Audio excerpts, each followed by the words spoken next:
Hi student, let's read the question and question says that हमें यहाँ पे एक साइड कॉलम 1 दिया हुआ और एक साइड कॉलम 2 दिया हुआ है। हमें इन कॉलम को यहाँ पे मैच करना है।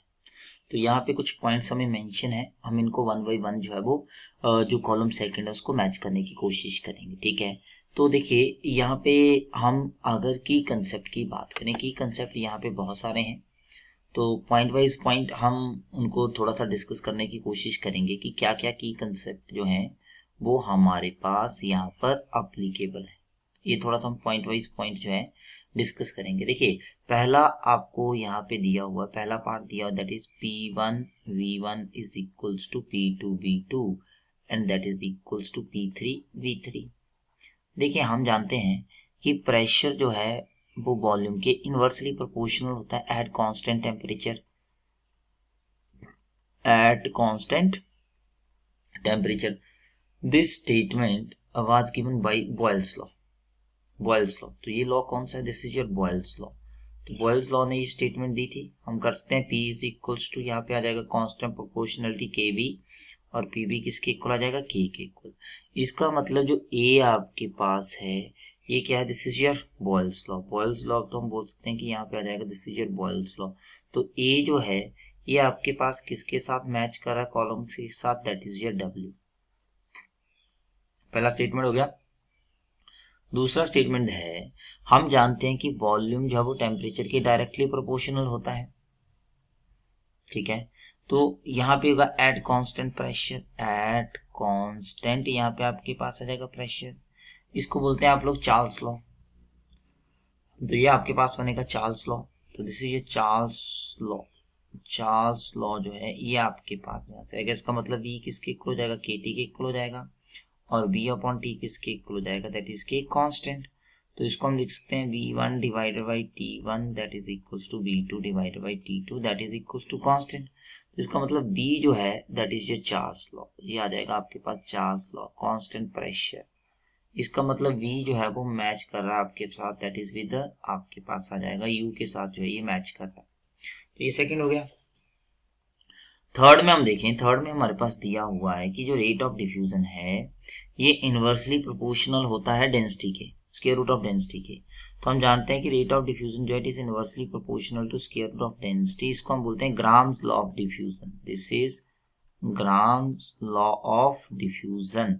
ये ग्राम्स लॉ ऑफ डिफ्यूजन जो है ये आपके पास यहाँ से बनेगा। तो ग्राम्स लॉ ऑफ डिफ्यूजन क्या है? That is your V। तो ये बन जाएगा V।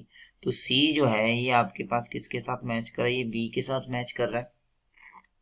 नाउ इसके बाद दिया हुआ है फोर्थ ऑप्शन। फोर्थ ऑप्शन आपके पास क्या है यहाँ पे कि जो प्रेशर है, total pressure is equals to sum of partial pressure of each gas P1 P2 P3 और P4। यहाँ पे क्या है? ये partial pressure of each gas है। तो ये आपके पास है Dalton's law of partial pressure. Dalton's law of partial pressure ये क्या बोलता है कि pressure exerted by each gas is equals to sum of partial pressure of individual gas in container. मतलब हमारे पास एक कोई कंटेनर है, उसमें अगर हमारे पास 5 गैसेस हैं तो जो टोटल प्रेशर होगा वो सम होगा इंडिविजुअल गैस के पार्शियल प्रेशर का। तो इसका मतलब डी ऑप्शन जो है वो P के साथ मैच कर रहा है। तो डी यहाँ पे किसके साथ मैच करेगा? डी आप देखिए P के साथ मैच कर रहा है। ठीक है, ई ऑप्शन आपको यहाँ पे दिया हुआ है that is P plus AYB square into आपके पास आ जाएगा V minus V that is equal to RT। ये आपके पास आइडियल गैस इक्वेशन है। आइडियल गैस इक्वेशन को मॉडिफाई करने पे बनता है दैट इज ये रियल गैस इक्वेशन। तो ये जो आपके पास है E जो है ये आपके पास X के साथ मैच कर जाएगा। This is your real gas equation. तो E आपके पास जो X के साथ मैच कर जाएगा, this is your real gas equation. अब F दिया हुआ है, F आपके पास है R अपॉन N। R को जब हम एवोगैड्रो नंबर से डिवाइड कर जाते हैं ये आ जाता है K। इसको हम बोलते हैं बोल्ट्जमैन कांस्टेंट। इसका मतलब F जो है वो आपके पास Y के साथ हो जाएगा। तो F और Y आपके पास यहाँ से हो जाएगा, F और Y आपके पास आ जाएगा। G यहाँ पे दिया हुआ है मोलर वॉल्यूम। क्या दिया हुआ है? Molar volume. तो आप जानते हैं STP पे, एट STP जो मोलर वॉल्यूम ऑफ गैस है that is equals to 22.4 litre. तो मोलर वॉल्यूम आपके पास आएगा 22.4 लीटर। मतलब G जो है वो आर के साथ मैच हो जाएगा। तो जी जहां से किसके साथ मैच हो जाएगा, आर के साथ मैच हो जाएगा। ठीक है, इसके आगे हमारे पास दिया हुआ है यहाँ पर PV is equals to 1/3 mn/c²। तो पीवी कितना दिया हो यहाँ पे 1/3 mn/c²। तो यहाँ पे हम देख लेते हैं जो पीवी आपके पास है दैट इज योर 1/3 यहाँ से आ जाएगा दैट इज योर mn/c²। तो ये आपके पास क्या है, this is your kinetic gas equation,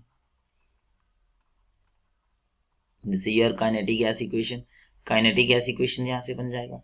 इसका मतलब यहाँ पे हम देखें तो ये जो है काइनेटिक गैस इक्वेशन, अगर आप इसको यहाँ से देखते हैं तो काइनेटिक गैस इक्वेशन H क्या है, ये आपके पास जो है वो यहाँ से H मैच कर जाएगा that is with your Q के साथ मैच कर जाएगा।